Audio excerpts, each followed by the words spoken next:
이제 10월 25일 주일 오전 예배 우리 하나님 앞에 드리도록 하겠습니다. 묵상 기도하십니다.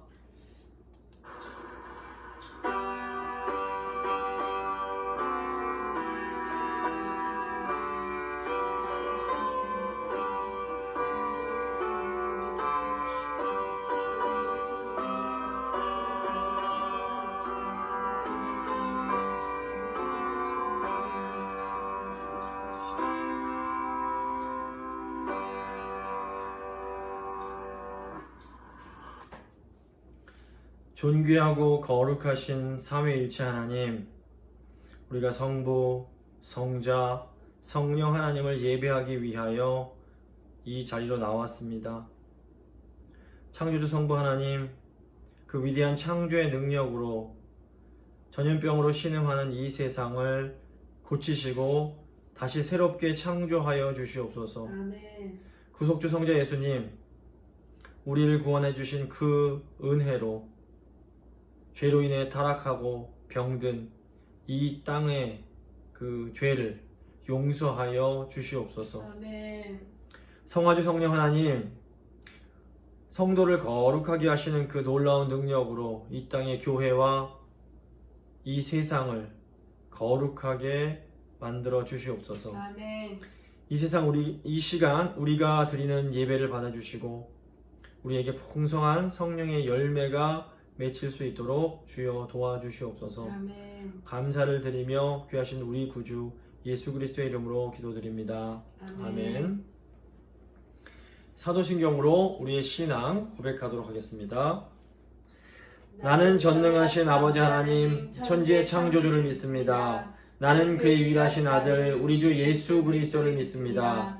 그는 성령으로 잉태되어 동정녀 마리아에게서 나시고 본디오 빌라도에게 고난을 받아 십자가에 못 박혀 죽으시고 장사된 지 사흘 만에 죽은 자 가운데서 다시 살아나셨으며 하늘에 오르시어 전능하신 아버지 하나님 우편에 앉아 계시다가 거기로부터 살아있는 자와 죽은 자를 심판하러 오십니다. 나는 성령을 믿으며 거룩한 공교회와 성도의 교제와 죄를 용서받는 것과 몸의 부활과 영생을 믿습니다. 아멘. 찬송가 54장입니다. 찬송가 54장 찬양하도록 하겠습니다.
교동문 79번입니다. 교동문 79번 함께 교독하도록 하겠습니다. 나는 포도나무요 너희는 가지라. 그가 내 안에 내가 그 안에 거하면 사람이 열매를 많이 맺나니 나를 떠나서는 너희가 아무것도 할 수 없음이라.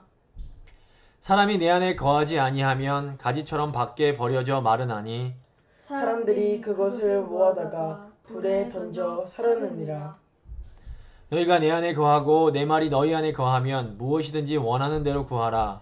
그리하면 이루리라. 너희가 열매를 많이 맺으면 내 아버지께서 영광을 받으실 것이요 너희는 내 제자가 되리라.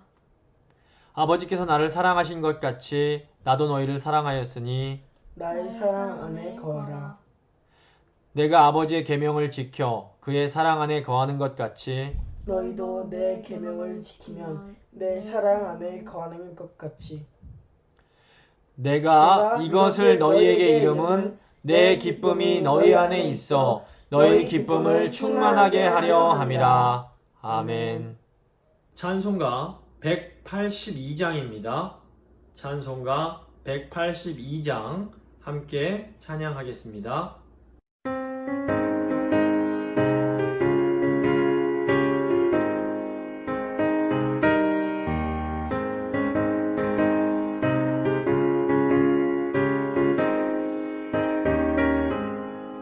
강물같이 흐르는 기쁨 성령과 네 맘이라 정결한 맘 영원하도록 주의 거처 되겠네.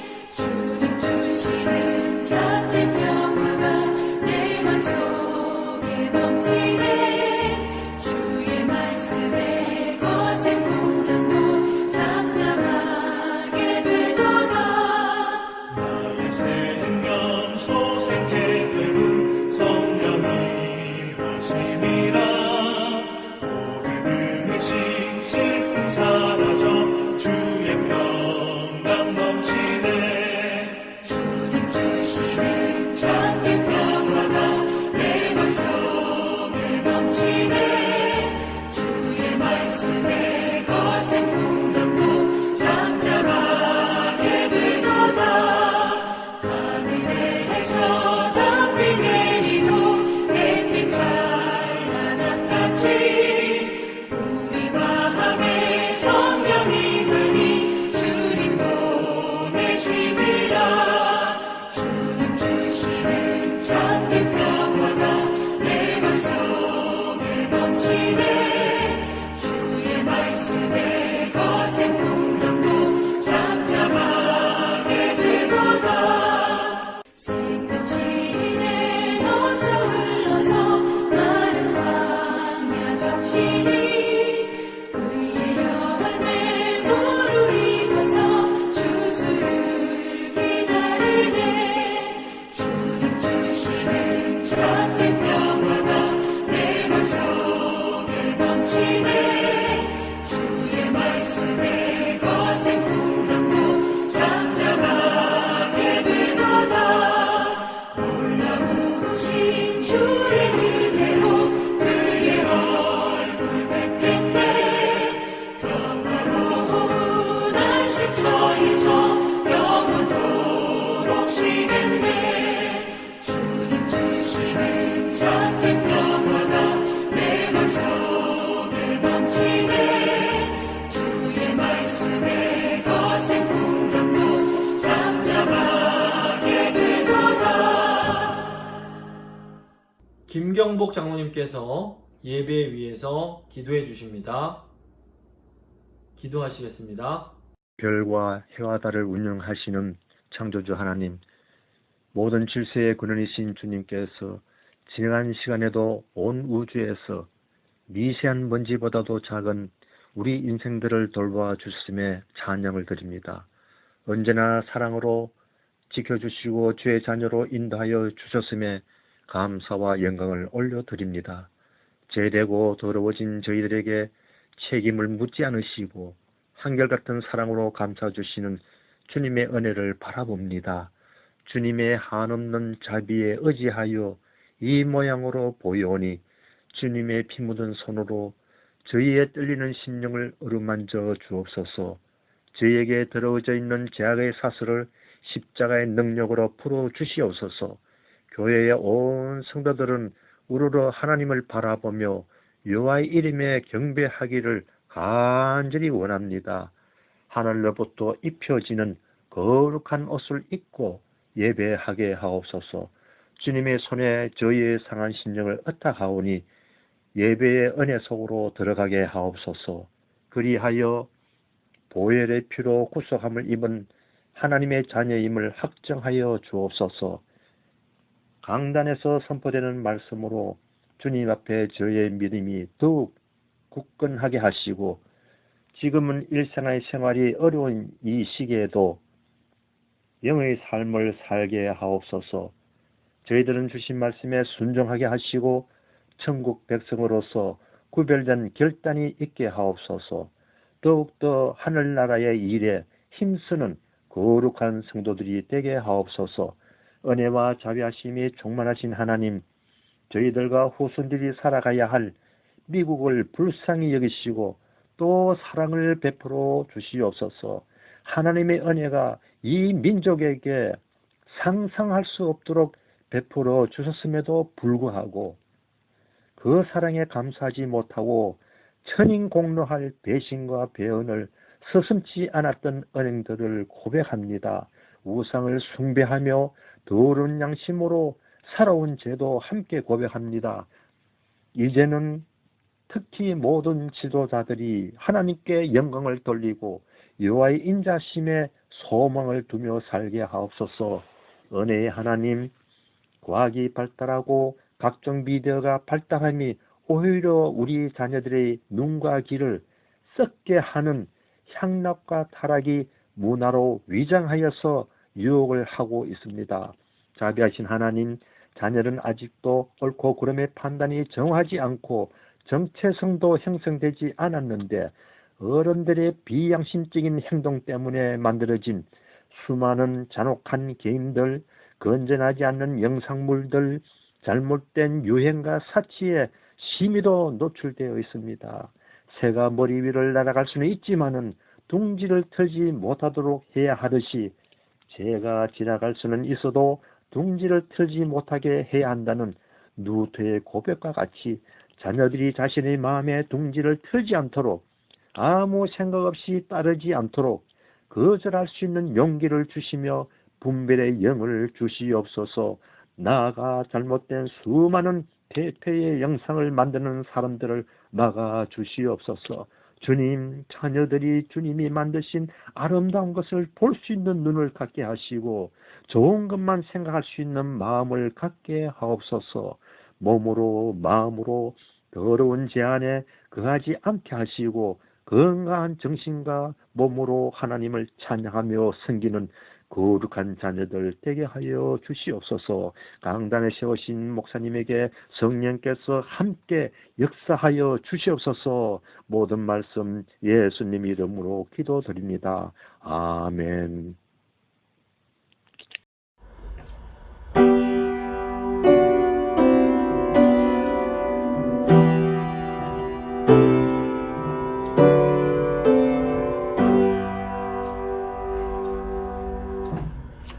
오늘 주신 하나님 말씀은 갈라디아서 5장 22절부터 25절까지의 말씀입니다.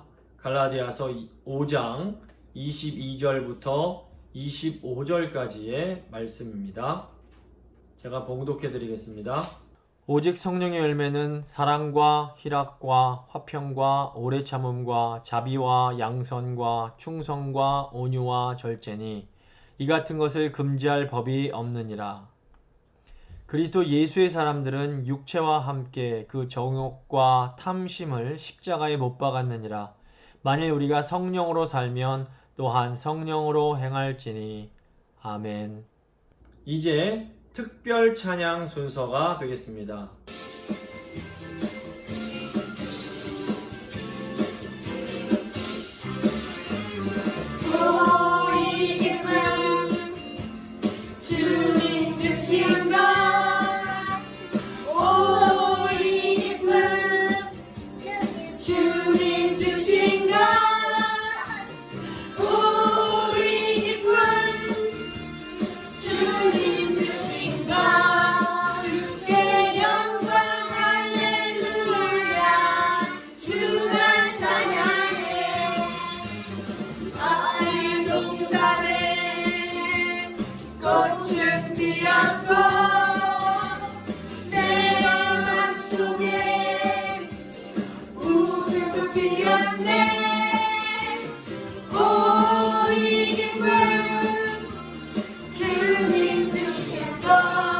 주께 영광 할렐루야.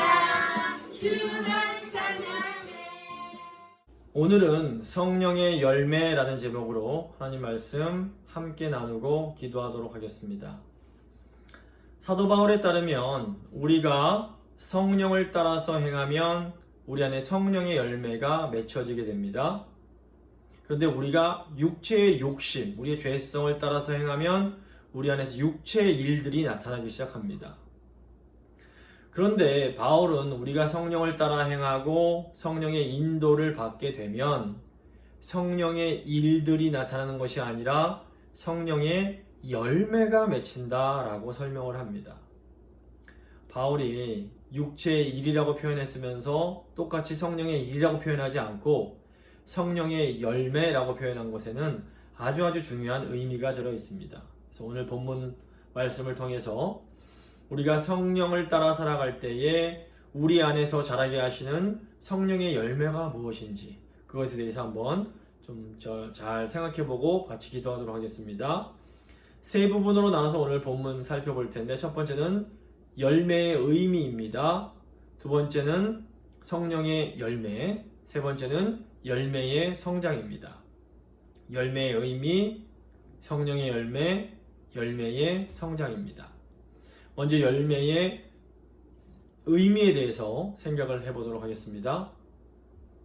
이 열매라는 말은 농사와 관련이 있습니다. 우리 예수님도 말씀을 하실 때에 농사를 비유로 아주 중요한 영적인 진리를 전달하곤 하셨습니다. 지금 사도 바울이 성령의 열매라고 한 것은 아주 중요한 의미가 있습니다. 우리가 성령을 따라 행할 때에 성령께서 우리 안에, 신자 안에 어떤 영적인 변화들이 일어나게 하십니다. 그런데 이렇게 신자 안에서 일어나는 영적인 변화가 이 열매가 자라는 것과 아주 비슷한 그런 성격이 있습니다. 우선 열매가 맺히는 데에는 시간이 필요합니다. 마찬가지로 우리 안에서 일어나는 영적인 변화에도 시간이 필요합니다. 하루아침에 자라나는 열매는 없습니다. 아무리 좋은 비료를 주고 물을 충분히 많이 준다고 해도 열매가 맺히기까지에는 그만큼의 시간이 필요합니다. 근데 이것이 성도의 영적 성장에도 그대로 해당이 됩니다. 어떤 훌륭한 사람도 아무리 은혜를 많이 받은 사람도 하루아침에 변화될 수는 없습니다.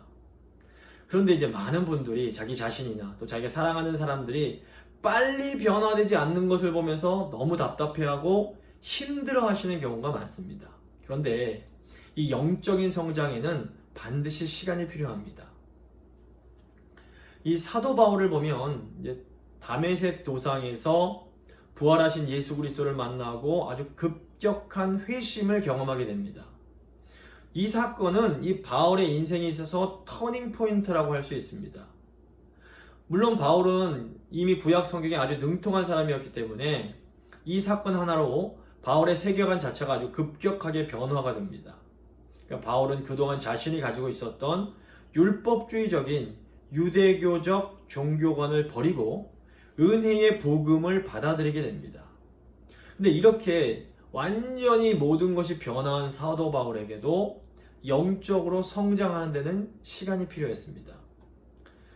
저희가 이제 사도행전과 바울서신을 보면 이 사도 바울도 그 시간이 가면서 영적으로 더 성장하게 되는 것을 보게 됩니다.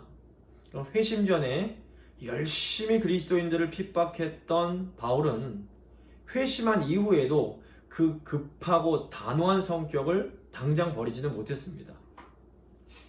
사도 바울이 1차 전도 여행을 갈 때에 이제 바울과 함께 바나바와 마가 요한이 함께 그 선교 여행을 가게 됩니다. 근데 이때 마가가 너무 힘들다고 중도의 여행을 포기하고 집으로 돌아간 일이 있었습니다. 그러자 다음 전도 여행 때 이 바나바는 마가를 다시 데리고 가자라고 말을 했지만 바울은 한 번 중도에 포기한 사람을 또다시 데려갈 수 없다라고 하면서 바나바와 크게 싸우고 결국에는 이 바나바와도 헤어져서 따로 전도 여행팀을 꾸려서 전도 여행을 가게 됩니다. 이때 이미 바울은 예수 그리스도께 헌신된 훌륭한 전도자였지만 아직 바울에게는 영적으로 더 성장해야 할 부분이 있었던 겁니다. 시간이 좀 많이 흐르고 디모데후서 4장, 바울이 이제 죽어갈 때가 다 된 후에 보면 이 바울이 다시 마가를 받아들이고 이 마가가 내 사역에 참 유익하다라는 고백을 하는 것을 보게 됩니다. 시간이 지나면서 바울이 영적으로 더 이렇게 성장한 모습을 보게 되는 것입니다. 성경학자들은 이 바울이 받아들인 이 마가 요한이 마가복음의 저자였을 거다라고 생각을 하고 있습니다. 근데 우리 모습을 봐도 시간이 갈수록 더 성장하는 부분이 있습니다. 예전에는 굉장히 다혈질적인 성격 때문에 작은 일에도 버럭 화를 내고 막 싸우려고 하던 성도가 시간이 가면서 성격이 점점 더 온순해지고 부드러워지는 것을 볼 수가 있습니다. 이것이 다 성령께서 그 성도 안에서 열매를 맺게 하신 결과라고 볼 수 있습니다. 이 참된 성도 안에는 성령께서 새로운 영적 생명의 씨앗을 심어주십니다. 이 새로운 생명의 씨가 처음에는 잘 보이지 않습니다. 어느새 새싹이 나고 점점 자라가면서 결국에는 열매를 맺게 됩니다. 한국의 겨울은 아주 추워서 땅이 다 꽁꽁 얼어붙습니다. 그런데 그 안에 생명의 씨앗이 그 땅에 심기고 되면 봄이 찾아오면 그 씨앗이 단단했던 땅을 뚫고 나서 결국에는 새싹을 틔우는 것을 보게 됩니다. 저희 한국에서는 묘비를 이렇게 위로 세우는데 미국을 보니까 묘지에서 대리석으로 반듯하게 비석을 만들어서 이걸 덮어두는 것을 볼 수 있습니다. 제가 이제 어떤 책을 읽어보니까 이 묘비석 아래에 도토리 씨앗이 하나가 이제 흘러 들어갔답니다. 근데 시간이 가면서 이 도토리가 점점 자라면서 결국 묘비석을 깨뜨리고 씨앗을 틔우더라는 겁니다. 그러니까 우리의 죄가 때로는 너무 강하고 단단해서 마치 이 흙을 덮고 있는 대리석처럼 느낄 수 있습니다. 절대로 이건 이 죄는 깰 수가 없고 이길 수가 없을 것처럼 보입니다. 그런데 성령께서 우리 안에 계시다면, 성령께서 우리 안에 생명의 씨앗을 심어 주셨다면 결국 언젠가는 이 씨앗이 이 단단한 죄를 뚫고 나와서 성령의 열매를 맺게 되는 것입니다. 그러니까 우리 안에 예수님께서 주신 생명이 있기만 하다면 언젠가는 반드시 열매를 맺게 됩니다. 그러니까 예수님을 믿은 지 10년이 지나고 20년이 지나고 30년이 지났는데도 아무런 변화가 없다. 그렇다면 우리의 그 신앙을, 우리의 믿음을 다시 한번 진지하게 점검해 볼 필요가 있습니다. 물론 이 변화의 속도는 사람마다 굉장히 천차만별일 수 있습니다. 하지만 정말로 예수님을 믿는 분들은 결국엔 이 변화를 경험할 수밖에 없는 겁니다. 우선 이 변화가 일어나면 자기 자신이 먼저 압니다. 하지만 이 변화는 우리 주위에 있는 사람들도 이 변화를 감지하게 됩니다. 가장 가까운 가족들, 이제 자녀들로부터 아빠 정말 많이 변하셨어요. 엄마 정말 많이 변하셨어요. 이제 이런 말을 듣게 되거나 또 때로는 배우자로부터 여보 당신 참 많이 변했네요 라는 말을 듣게 된다면 이분은 정말로 변한 게 맞는 겁니다. 사실 성도님들뿐 아니라 목회자도 늘 성도님들의 그런 영적 상태에 관심이 많기 때문에 성도님들께서 영적으로 성장을 하시는 것을 좀 느낄 수가 있는 경우가 많습니다. 이 고난이 참 힘들고 어려운데 이 고난은 어떤 성도가 진짜 참 성도인지 아닌지를 분별할 수 있는 굉장히 좋은 식음석이 되기도 합니다.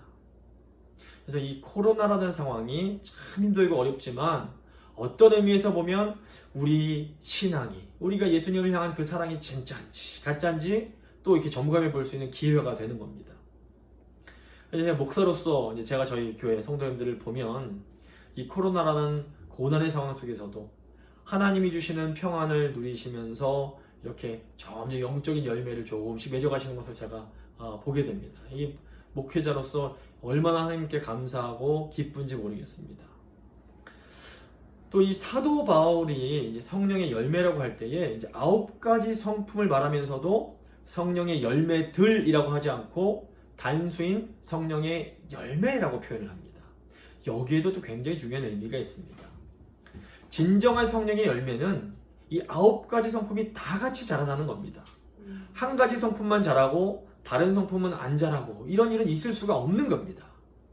성격이 굉장히 부드럽고 온유한데 반면에 담대하지 못해서 신앙에 어떤 위협이 올 때 쉽게 타협하는 분들이 있습니다. 근데 이런 분들은 그냥 부드러운 성품을 타고난 것이지 이 성품이 성령의 열매인 온유라고 할 수는 없는 겁니다. 하나님은 모세의 온유함이 지면의 모든 사람보다 더하다라고 말씀을 하십니다. 그런데 사실 아시는 것처럼 모세는 이 욱하는 마음에 자기 동족을 괴롭히는 애굽인을 때려 죽였던 아주 다혈질적인 사람이었습니다. 따라서 이 모세가 온유함을 타고난 것이 아니라 이 모세의 온유함은 하나님께서 긴 시간 훈련시키심으로 철저히 길들여진 성령의 열매였다고 볼 수 있는 겁니다. 사랑의 사도라고 불리던 사도 요한도 젊어서의 별명은 우레의 아들이었습니다. 얼마나 버럭같이 화를 냈으면 우레의 아들이라는 별명이 있었던 겁니다. 그런데 사도 요한도 이 성령 안에서 오래오래 거하다 보니까 결국 시간이 지나면서 그 안에 성령의 열매가 맺히면서 사랑의 사도로 변화되었던 겁니다. 이런 의미에서 내가 하나님은 참 사랑하는데 형제는 좀 사랑하기가 힘들어 라는 말은 이 말은 거짓말입니다. 형제자매를 사랑하지 못하는 것은 사실 그만큼 하나님을 사랑하지 않기 때문에 그런 것입니다. 하나님을 진심으로 사랑하는 사람은 형제자매도 사랑할 수밖에 없게 되어 있습니다. 이게 제 말이 아니라 사도 요한이 하신 말씀입니다. 요한일서 4장 20절 보시면 누구든지 하나님을 사랑하노라 하고 그 형제를 미워하면 이는 거짓말하는 자니 보는 바 그 형제를 사랑하지 아니하는 자는 보지 못하는 바 하나님을 사랑할 수 없느니라. 부끄럽지만 저도 어린 시절에 굉장히 괴팍한 좋지 않은 별명을 많이 가지고 있었습니다. 학교와 교회 친구들이 저를 사이코, 또 심한 경우에는 사탄이라고 불렀고, 또 교회에서는 저희를 지도해 주시던 목사님들이 미스터 핏대라고 저를 부르기도 하셨습니다. 교회 청년부에서 제가 소위 입 바른 소리를 한다고 동기와 후배들을 굉장히 많이 괴롭히고 많이 올렸던 그런 그 흑역사를 제가 가지고 있습니다. 지금 생각해보면 당시에도 저는 예수님을 사랑했습니다. 그런데 영적으로는 아주 무지하고 미숙했던 것 같습니다. 물론 아직도 제 안에 계속 싸워야 할 부족하고 죄악된 성품들이 많이 있지만 그래도 지금 돌아보면 하나님께서 은혜로 많이 저를 변화시켜 주신 것을 제가 느낄 수가 있습니다. 그래서 우리 안에 이 성령의 열매가 맺혀질 때에 가장 먼저는 자기가 행복해지게 됩니다. 근데 우리 안에 성령의 열매가 이렇게 풍성하게 맺히면 나뿐 아니라 내 주위에 있는 사람들, 가족들, 교인들, 또 우리 직장 동료들, 이런 사람들이 다 같이 행복해질 수 있게 됩니다. 그러므로 성령을 따라서 늘 행하심으로 이 성령께서 맺어주시는 풍성한 열매를 계속해서 풍성하게 맺어가시기를 간절히 소망합니다. 이제 두 번째 성령의 열매입니다. 이제 성령의 9가지 열매에 대해서 좀 더 구체적으로 생각을 해보도록 하겠습니다. 22절, 23절 말씀입니다. 오직 성령의 열매는 사랑과 희락과 화평과 오래 참음과 자비와 양성과 충성과 온유와 절제니 이 같은 것을 금지할 법이 없느니라. 성령이 우리 안에 맺게 하는 9가지 성령의 열매는 크게 세 부분으로 나눠진다고 볼 수 있습니다. 첫 번째 3가지는 이 하나님과 직접적으로 관련된 성품이고, 중간에 있는 3가지는 이웃과 관련이 있는 성품이고, 이제 마지막 3가지는 나 자신과 관련된 성품이라고 볼 수 있습니다. 우선 사랑, 희락, 화평은 하나님과의 관계와 관련이 있는 성품들입니다. 성도의 가장 중요한 사랑은 하나님에 대한 사랑이고, 성도의 가장 주된 기쁨은 하나님 안에서의 기쁨이고, 성도의 가장 깊은 화평은 하나님과의 화평입니다. 우선 사랑은 저희가 잘 아는 아가페라고 이제 부르는 그 단어인데, 어떤 사람을 있는 모습 그대로 조건 없이 섬겨주는 것을 말합니다. 이 아가페 사랑의 특징은 무조건적으로 잘해서 그 사람이 잘하면 좋아하고 못하면 싫어하고 이것이 아니라 아무 그 사람의 형편과 조건에 상관없이 어떤 대가를 바라지 않고 베풀어주고 섬겨주는 겁니다. 근데 이 아가페 사랑에 반대되는 것이 있는데 그게 바로 두려움입니다. 요한일서 4장 18절 보시면 사랑 안에 두려움이 없고 온전한 사랑이 두려움을 내쫓나니 두려움에는 형벌이 있습니다. 두려워하는 자는 사랑 안에서 온전히 이루지 못하였느니라. 그러니까 내가 두려움 때문에 누군가를 사랑한다면 이건 아가페 사랑이 아닌 겁니다. 내가 소중하게 여기는 어떤 것을 잃어버릴까 두려워서 누구를 섬기고, 또 내가 누군가가 무서워서 누구에게 잘해주는 것은 이건 진정한 아가페 사랑이 아닙니다. 또 아가페 사랑 비슷하게 보이지만 실제로는 아가페 사랑이 아닌 것도 있습니다. 우리가 우리 마음에 드는 사람, 내가 좋아하는 사람에게는 자연스럽게 잘해주게 됩니다. 그런데 이렇게 내 마음에 드는 사람에게만 잘 해주는 것은 성령 안에서 자라나는 이 참 아가페 사랑은 아닙니다. 아가페 사랑은 그 사람의 어떠함과 전혀 상관없이 그 사람 자체를 사랑으로 섬겨주는 것입니다.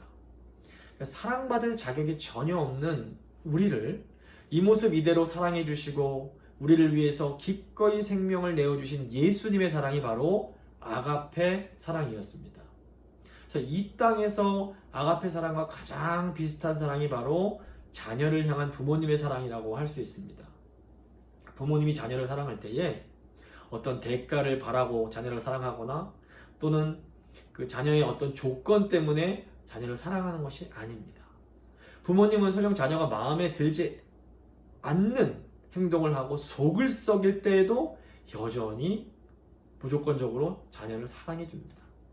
그래서 우리가 성령을 따라 행하며 하나님의 조건 없는 아가페 사랑을 경험할 때에 점점 우리 안에서 이 아가페 사랑이 자라나게 되는 겁니다. 두 번째 단어인 희락은 헬라어로 카라라고 부르는데 하나님 안에 있는 기쁨을 의미합니다. 이 기쁨은 하나님이 얼마나 좋은 분이고 얼마나 아름다운 분이신지를 우리가 경험하고 느낄 때에 우리 안에서 생겨나게 됩니다. 제가 얼마 전에 아기를 낳아서 이제 아기를 보는데 아기를 가만히 보면 부모님의 전적인 사랑을 받고 있다고 느낄 때에 기뻐하는 것 같습니다. 성령 안에서 하나님 아버지께서 나를 바라보시면서 마치 부모가 이 아기를 바라보면서 기뻐하는 것처럼 기뻐하시는 것을 느낄 때에 우리 안에 참 큰 기쁨이 생겨나게 됩니다. 우리 하나님이 나를 정말 이만큼 사랑하시는구나. 이 기쁨은 결코 세상이 뺏어갈 수 없는 그런 기쁨입니다. 빌립보서를 보시면 사도 바울이 옥에 갇혀 있으면서도 이 기쁨을 누립니다. 이것은 비록 몸은 답답한 감옥에 갇혀 있지만 바로 그 순간에서도 하나님께서 이 바울을 바라보시면서 끔찍히 사랑하고 계심을 느끼는 데서 오는 그런 속에서 나오는 기쁨이었던 겁니다. 우리가 지금 이 코로나 때문에 어떻게 보면 집에만 갇혀 있는데 지금 우리가 기뻐할 수 있으려면 이 하나님이 우리를 얼마나 기뻐하고 계시는지 얼마나 사랑하고 계시는지를 경험을 해야 되는 겁니다. 이 기쁨에 반대되는 감정이 있는데 그것이 바로 실망과 절망입니다. 하나님 아버지의 사랑을 제대로 느낀 사람은 아무리 외적인 상황이 어려워도 절망하지 않을 수 있습니다.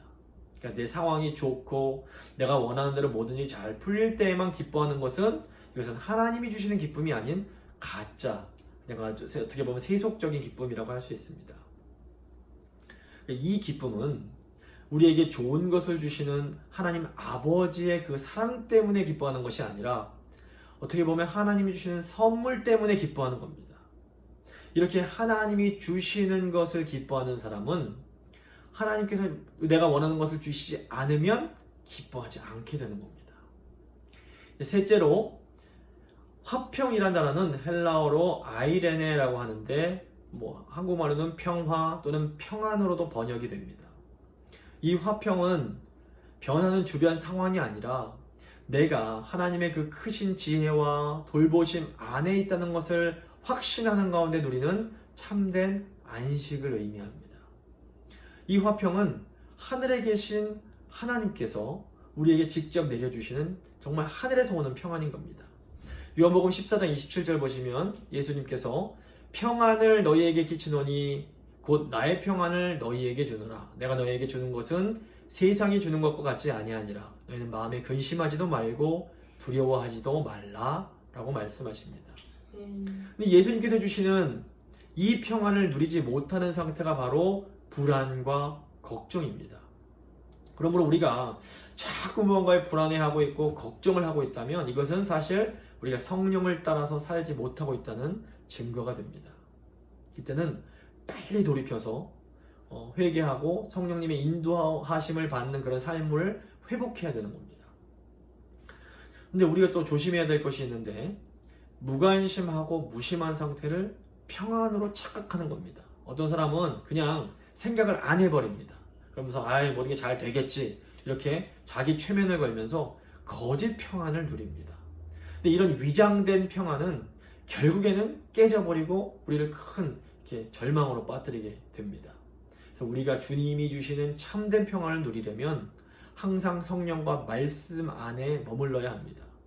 우리가 성령 안에서 하나님의 말씀을 꽉 붙잡고 있을 때 우리는 상황이 이렇게 두렵게 되고 어려워질지라도 하나님이 주시는 평안을 누리며 살 수가 있습니다. 다음으로 이제 오래 참음과 자비와 양선은 이웃과의 관계, 사람과의 관계와 관련이 있는 성품들입니다. 우선 오래 참음은 인내라고도 이제 번역이 되는데 누구를 원망하거나 책망하지 않고 나에게 주어진 문제를 직면할 수 있는 능력을 말합니다. 그러니까 어떤 사람이 나를 막 힘들게 하고 막 어렵게 하는데도 그 사람을 원망하지 않고 버틸 수 있는 능력이 이게 있는 겁니다. 예수님이 십자가 지실 때에 아무 죄가 없으심에도 자기를 죽이려는 그 사람들을 원망하지 않으시고 어떻게 하십니까? 도리어 그들을 위해서 기도를 해주십니다. 이것이 바로 성령 안에서 맺어지는 열매로서의 인내의 모습입니다. 이런 의미에서 다른 사람을 향해서 분노하는 것은 이 인내에 반대되는 모습입니다. 사도 바울이 고린도전서 13장에서 사랑의 첫 번째 특징을 오래 참음이라고 말을 합니다. 그래서 부모님들께서 자녀들의 부족함을 아주 오래오래 참아주시는데 이것은 그만큼 자녀를 사랑하기 때문에 가능한 겁니다. 결국 이 오래 참음이라는 성품도 결국에는 사랑에서 오는 것임을 저희가 보게 됩니다. 또 인내처럼 보이지만 인내가 아닌 것도 있습니다. 우리가 이제 길을 가고 있는데 어떤 개가 나를 보고 막 짖어댑니다. 그렇다고 막 그 개한테 너무 화가 나서 저놈의 개 내가 그냥 가만두지 않겠어 이렇게 복수심을 가는 분들은 이거 정상이 아닙니다. 왜냐면 그 개는 그냥 의뢰 그러려니 하고 지나가는 것이 정상이기 때문에 그렇습니다. 마찬가지로 어떤 사람이 나를 막 괴롭히는데도 그냥 괴롭힐 때에 그 사람을 무시하고 그 사람을 대수롭게 생각하지 않아도 우리가 그 사람이 하는 말을 굉장히 오래 참을 수 있습니다. 근데 사실 이런 모습은 인내가 아니라 냉소적인 태도라고 볼 수 있습니다. 그러니까 예수님처럼 어떤 사람이 나에게 잘못할 때에 그 사람을 사랑하기 때문에 그 사람을 오래 참아주는 것, 이것이 성령 안에서 자라나는 열매로서의 이제 인내라고 볼 수 있습니다. 또 이제 자비가 나오는데 자비는 그 친절과 같은 말로 영어로 kindness라고 번역을 할 수 있습니다. 이 자비 또는 친절은 이 내면의 깊은 안정감 속에서 이 말로만이 아니라 아주 실제적으로 다른 사람들을 섬길 수 있는 능력을 말합니다. 그런데 이제 여기서 중요한 것은 우리가 다른 사람에게 친절을 베풀 때에 우리가 다른 사람으로부터 상처를 받을 수 있다는 겁니다. 그래서 예수님이 나를 위해서 베풀어 주신 그 자비, 그 친절을 경험한 사람만이 상처받을 각오를 하고 이 자비, 이 친절을 다른 사람에게 베풀 수가 있는 겁니다. 예수님의 사랑을 깊이 확신하지 못한 사람은 내가 혹시 이 사람한테 친절 베풀었다가 내가 손해 입거나 상처를 입으면 어떡하지 하는 이 두려움 때문에 진정한 친절을 베풀기가 어렵습니다. 이 친절의 반대말이 바로 시기입니다. 시기하는 사람은 다른 사람의 기쁨을 보면서 함께 기뻐하지 못합니다. 그래서 시기는 다른 사람이 잘 되는 걸 보면 배가 아파서 잠을 자지 못하게 만듭니다. 한편 다른 사람에게 친절을 베풀긴 하는데 그러면서 내가 저 사람한테 이렇게 착한 일을 하는 거 보면 난 참 괜찮은 사람이야, 난 참 좋은 사람이야 하면서 자기 그 기분을 은근히 즐기는 사람이 있습니다. 사실 일제 착한 일을 하면 내가 기분이 좋아지고 내가 행복해지는 효과가 분명히 있습니다. 그래서 세상 사람들이 선행을 많이 합니다. 하지만 이렇게 내 기분과 나의 만족감을 위해서 행하는 선행은 성령이 우리 안에서 맺어지게 하는 그런 친절은 아닌 겁니다. 이걸 좀 저희가 구분할 필요가 있습니다. 그래서 내가 열심히 친절을 행하고도 뭐 돌아온 게 없을지라도 꾸준히 친절할 수 있는 것, 이것이 성령께서 우리에게 맺게 하시는 열매입니다. 이제 6번째 성품인 양선은 선한 성품으로 영어로 goodness라고 번역을 합니다. 선함은 이 하나님을 닮은 성품으로 다른 사람을 속이거나 위선적으로 행동하지 않고 모든 상황에서 일관되게, 이때도 똑같고 사람이 저 때도 똑같고 어떤 상황에서든 똑같음을 유지하는 그런 성품을 말합니다. 양선은 자기의 이익을 위해서 남을 속이거나 해를 입히지 않는 순전한 성품으로 다른 이에게 선을 행하고자 하는 그런 마음을 말합니다. 이 양선과 반대되는 상태가 바로 다른 사람을 해하려는 악함이고, 이 양선처럼 보이지만 가짜 선함이 있는데 이게 바로 저희가 잘 아는 위선입니다. 그래서 저희가 이 양선과 위선 또 이렇게 악함과 잘 구분할 필요가 있습니다. 마지막 3번째가 이제 충성, 온유, 절제인데 이것은 성도의 내면과 관련이 있는 성품들입니다. 충성은 우리가 신실함으로도 번역이 되는데 자기 말에 진실되고 순전한 것을 의미합니다. 이 충성된 사람은, 그리고 이게 다시 말해서 신실한 사람은 자기가 맺은 언약을 아주 소중하게 여깁니다. 우리가 이제 결혼할 때 결혼 서약을 하는데 뭐 배우자의 상황이 좋을 때나 나쁠 때나 배우자를 끝까지 옆에서 지키겠다 이런 약속을 하게 됩니다. 이 약속을 소중하게 여기고 끝까지 지키는 성품, 이것이 충성이요 신실입니다. 근데 이 성품 역시 하나님께 속한 성품으로, 우리 하나님은 우리와 맺은 언약 백성과 맺으신 그 언약을 아주 소중하게 여기시면서 끝까지 지키십니다. 우리가 언약에 신실하지 못할 때에도 하나님은 우리와 맺은 언약을 아주 신실하게 지켜주십니다.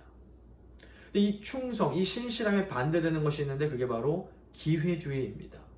이 기회주의적인 사람은 자기한테 좋을 때, 유리할 때는 친구로서 친하게 지내다가 자기한테 불리해지면 그냥 쉽게 등을 돌려버립니다. 누군가 이렇게 기회주의적인 행동을 한다면 이것은 그 사람이 성령을 따라서 행하지 않고 있다는 증거라고 볼 수 있습니다. 그리고 이제 8번째 성품인 온유는 영어로 gentleness라는 이 부드러움 또는 humility라는 이 겸손으로 번역이 가능합니다. 이 온유하고 겸손한 것은 자기 자신한테 자신이 없어서 이렇게 열등감을 느끼는 것과는 전혀 다릅니다. 그래서 온유는 하나님께서 은혜 가운데 다듬어 주신 성품입니다. 그래서 모세가 온유한 것을 생각해 보시면 좋겠습니다. 이 온유에 반대되는 성품이 있는데 그게 바로 우월감이나 자아도취입니다. 그래서 이 온유는 약해서 부드러운 것이 아니라 어떻게 보면 아주 강하지만 하나님께 철저하게 훈련받았기 때문에 겉으로 아주 부드러운 것, 이것이 온유라고 볼 수 있습니다. 마지막인 절제는 이제 충동적이고 아주 무절제하게 지금 당장 내가 원하는 것을 이렇게 얻으려고 하지 않고 보다 더 가치 있는 것, 보다 더 중요한 것을 할 수 있는 그런 능력을 말합니다. 보통 이렇게 의지력이 강한 사람을 보면 절제를 잘하는 것처럼 보이는데 이게 좀 의지력과 인간적인 의지력과 성령이 주시는 절제는 구분할 필요가 있습니다.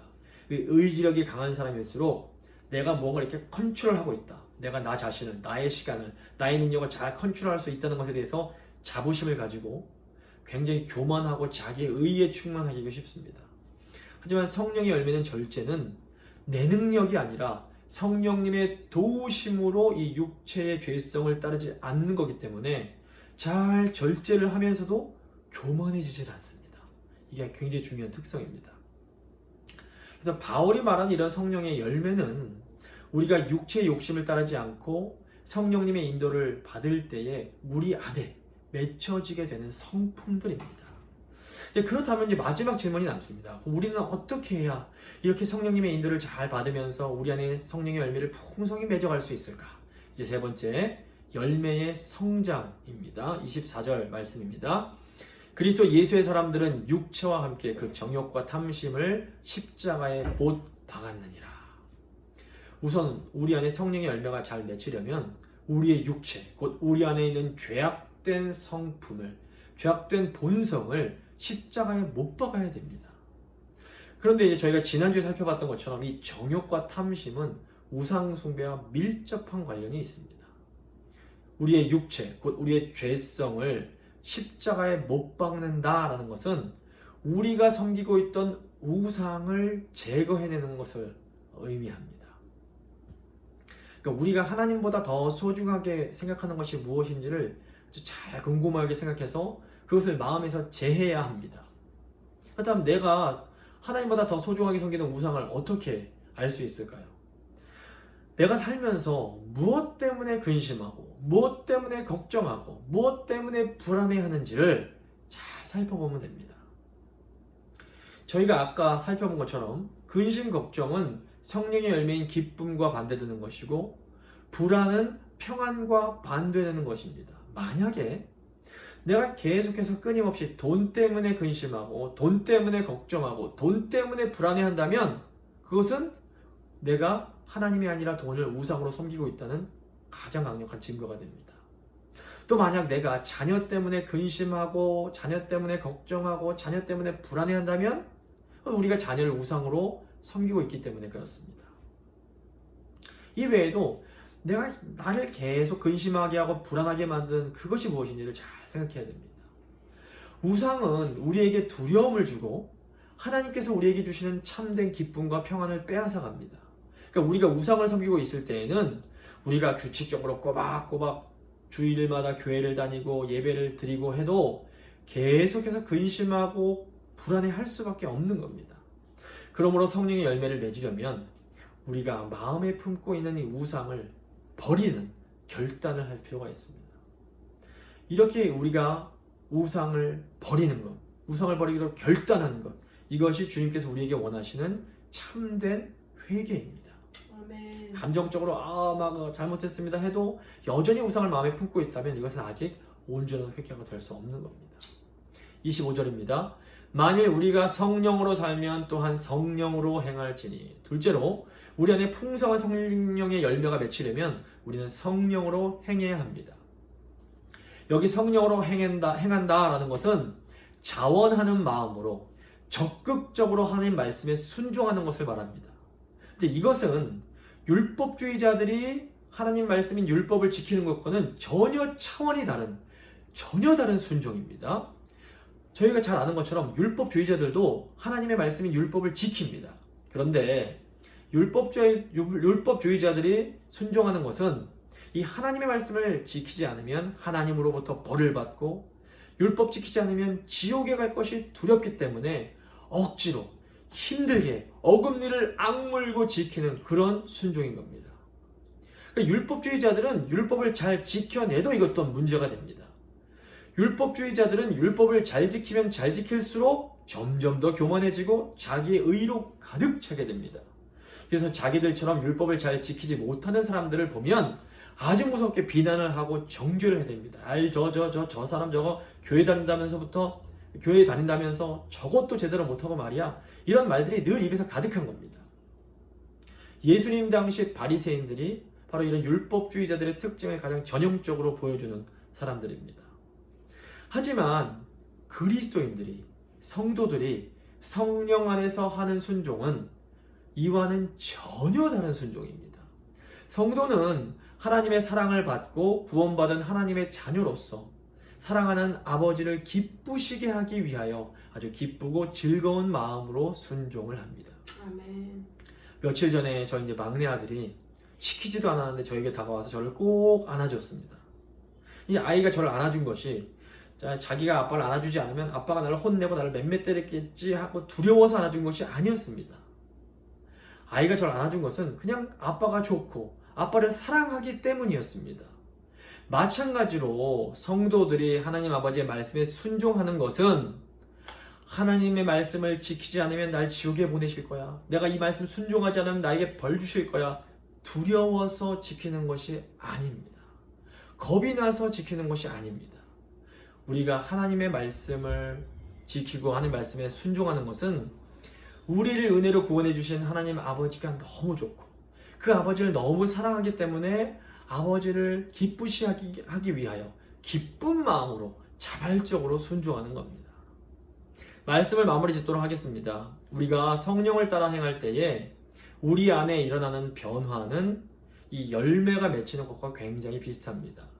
근데 열매가 맺히는 데 시간이 걸리는 것처럼 성령이 우리 안에 변화를 일으키시는데도 시간이 필요합니다. 하지만 살아있는 나무는 반드시 열매를 맺는 것처럼 믿음으로 영적 생명을 얻은 사람은 반드시 성령의 열매를 맺게 됩니다.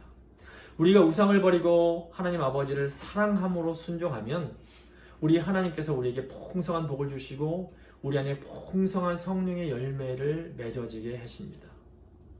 그러므로 우상을 버리고 성령으로 늘 행하심으로 풍성한 열매를 맺는 우리 모두가 될 수 있기를 간절히 소망합니다.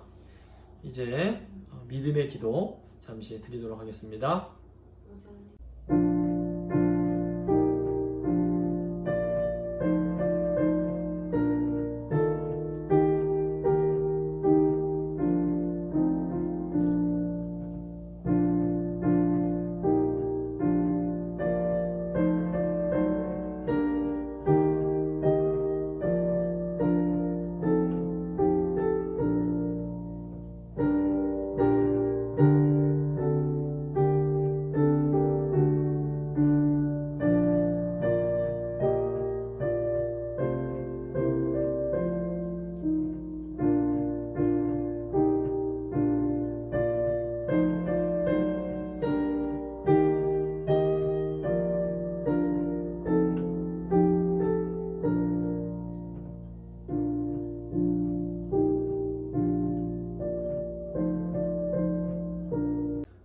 찬송가 186장입니다. 찬송가 186장 찬양하시겠습니다.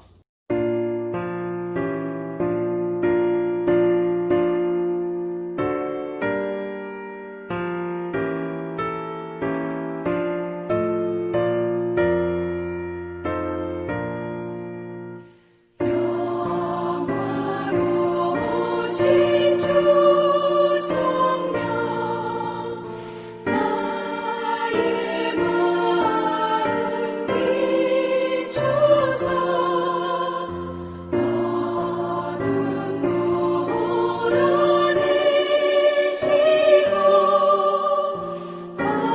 밝게 하여 주소서. 전능하신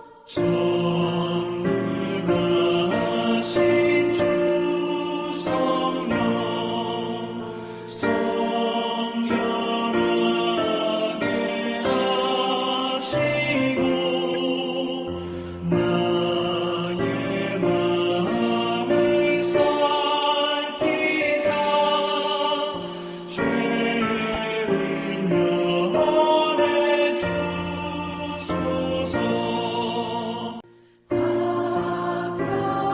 화평하신 주 성령 슬픈 맘에 오셔서 온갖 괴로움 없애고 기쁜 마음을 주소서.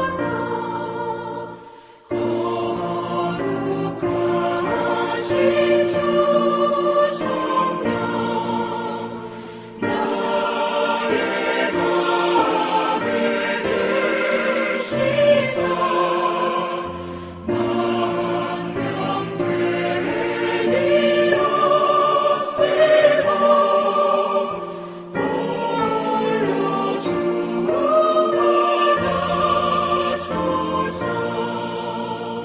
홀로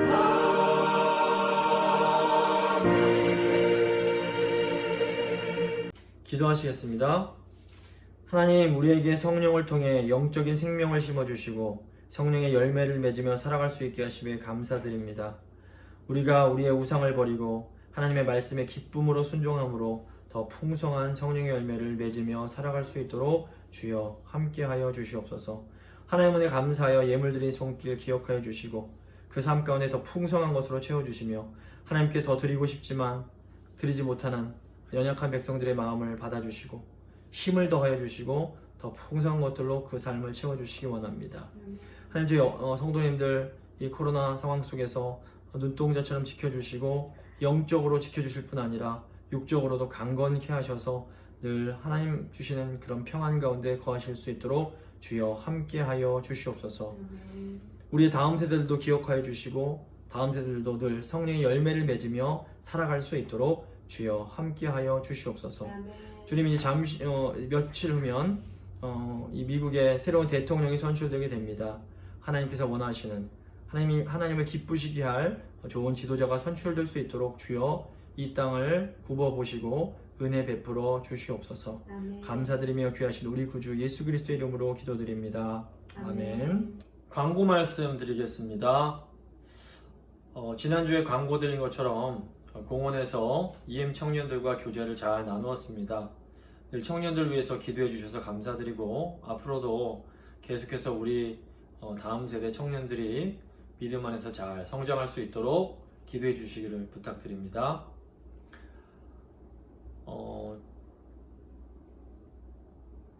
지난주 목요일에 한영섭 집사님이 이제 소천하신 지 1년 되는 날이었습니다. 그래서 오신호 권사님과 가족들을 모시고 교회 묘지에 가서 추도 예배 드렸습니다.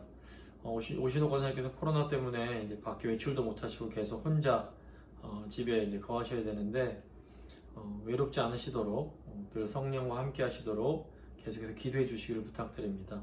오 권사님께서 그때 이제 현금도 전해주시면서 교인들에게 안부 인사 전해주셨습니다.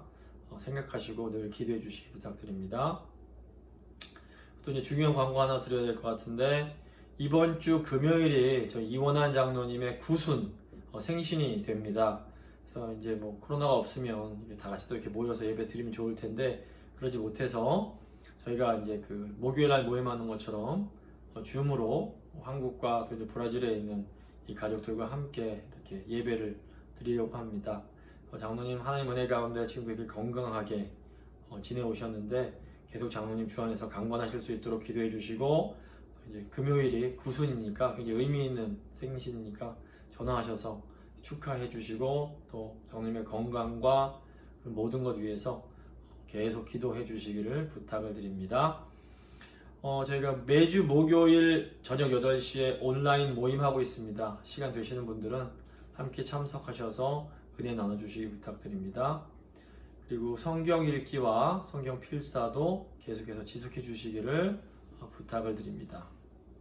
오늘의 말씀 갈라디아서 5장 22절 말씀입니다. 갈라디아서 5장 22절 말씀 한 목소리로 읽도록 하겠습니다. 오직 성령의 열매는 사랑과 희락과 화평과 오래 참음과 자비와 양선과 충성과 온유와 절제니 이 같은 것을 금지할 법이 없느니라. 아멘. 이제 찬송가 412장입니다. 찬송가 412장 찬양하겠습니다.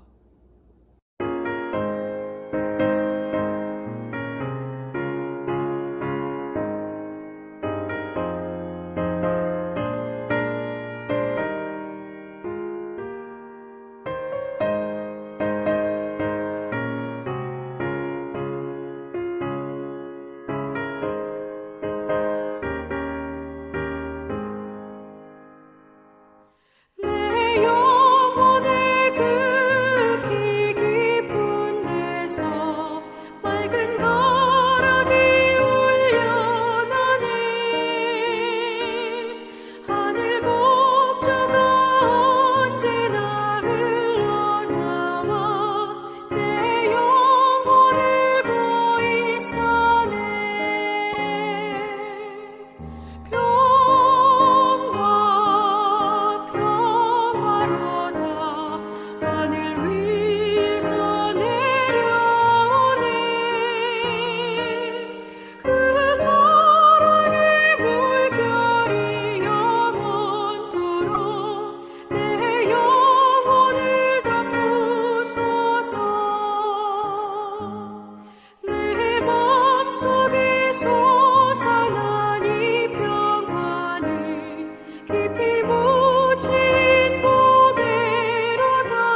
기도하시겠습니다. 지금은 성령의 열매의 근원이 되시고 우리의 참 모델이 되시는 우리 주 예수 그리스도의 은혜와 우리에게 아들을 주심으로 영적 생명을 허락하신 하나님 아버지의 그 크신 사랑과 우리 안에서 늘 열심히 일해 주심으로 풍성한 성령의 열매를 맺게 하시는 성령님의 교통하심이 정욕과 탐심을 십자가에 못 박고 성령으로 행함으로 풍성한 성령의 열매를 맺는 삶을 살기로 결단하는 귀한 성도님들과 그 가정과 일터와 교회와 이 나라 위에 지금부터 영원토록 함께 있을지어다. 아멘.